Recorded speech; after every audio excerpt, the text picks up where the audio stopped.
I met Nate last year when his ESL teacher had to go into maternity leave, and I had to get in and cover. During that time, I built a relationship with all my students, including Nate. That same year, I was moved to Spanish class. But that didn't stop my students from finding me every morning just to say, "Good morning, miss," because relationship and education matters. This year, Nate is an 8th grader, and I am back in my office as a bilingual para-educator. This position allows me to build new relationships by strengthening those from last year. One Monday, just like any other Monday, Nate is walking down the hallway. But this Monday felt different. He was surrounded by his friends. A couple of their friends came to find me and say, "Miss, we need you. Nate is crying." I asked if they have any idea what was happening, and they say, "No, miss, we don't know." So I went to find Nate. When I reached Nate, he didn't say nothing at all. He just hugged me. Through his tears, he finally says, "Miss, my father was taken by operation." In that moment, I didn't know what to say. I didn't want to say that things were going to be okay because I didn't even believe in myself. And I didn't want to make any promise that I couldn't keep. So I just hugged him tight and said, "I got you." Because sometimes our students don't need us to have an answer. They just need us to stand there for them in their hardest time.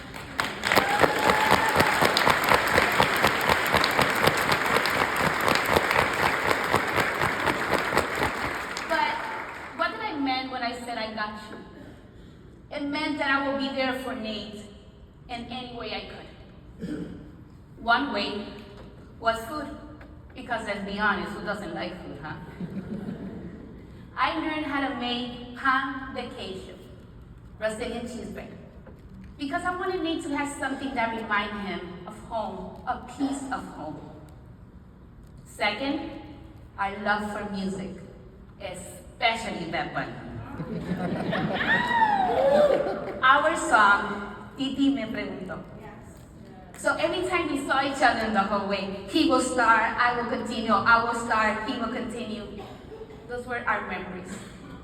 That was actually the song I walked in today, because that was our song. After several weeks, Nate shared with me that he's going back to Brazil. I was heartbroken. Another empty seat in the classroom.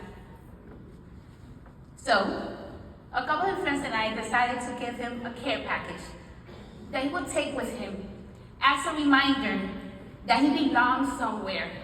He belongs here with us. Because belonging matters. And I understood that very deeply. Because there was a time in my life that I felt invisible, unwelcome, unwanted. And it took one person to see something in me. Not my anger, not my frustration, but my passion, my love for my people. And that changed it all. So today, I want to say thank you. Gracias, Saul Ramos, por tu liderazgo.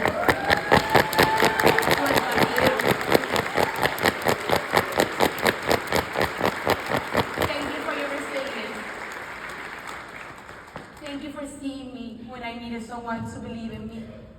Because that's all that it takes to change an educator life, a student life. Somebody willing to say, "I got you, you belong here, I see you." So, now I want to ask two things from all of you. One, by show of hands, who's going to get back to your education spaces and create a space of belonging? And I got you, so let me see those hands, please. Let me see, beautiful. Remember, you're being recorded.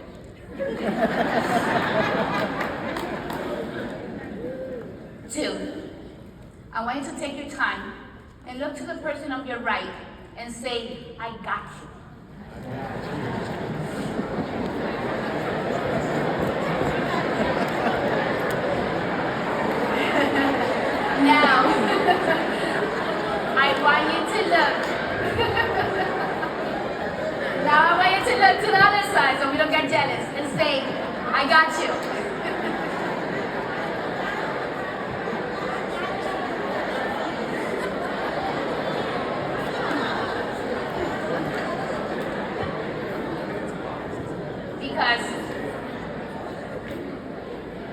Belonging doesn't start with big speeches or change of policies. It changed with one person saying, you belong here. I see you. I got you. Thank you everyone for listening to my story. And before I go, I got you.